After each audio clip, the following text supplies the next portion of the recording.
يخطئ الإنسان أيها الإخوة والله في حق نفسه وفي حق من حوله إذا ما اتخذ أي قرار في ساعة غضب وانفعال.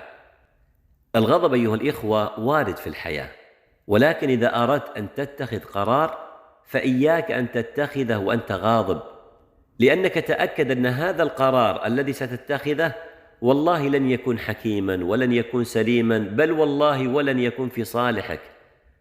والله أيها الإخوة كم من علاقات كانت قوية ولكن في لحظة غضب انفصلوا، وكم من أسرة تشتتت في ساعة غضب، وكم من فرق بينه وبين أولادها في ساعة غضب، وكم من موظف فصل من عمله في لحظة غضب، وكم من حوادث القتل والاشتباكات حصلت في وقت غضب، وكم من كلمات التجريح والسب واللعن والشتم وقعت في لحظة انفعال وغضب، وإذا هدأوا ندموا وعلموا أن الأمر لم يكن يستدعي اتخاذ ذاك القرار الخاطئ الخطير.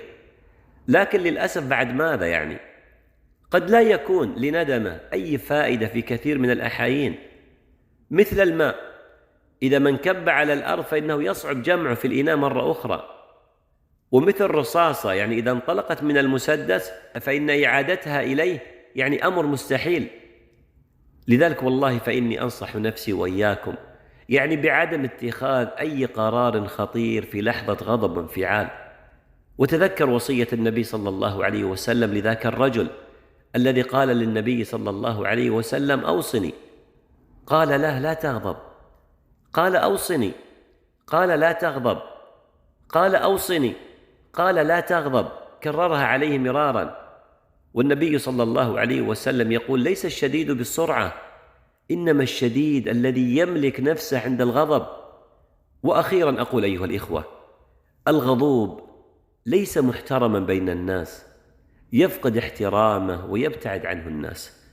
أسأل الله العظيم أن يهدينا لأحسن الأخلاق والأعمال، لا يهدي لأحسنها إلا هو.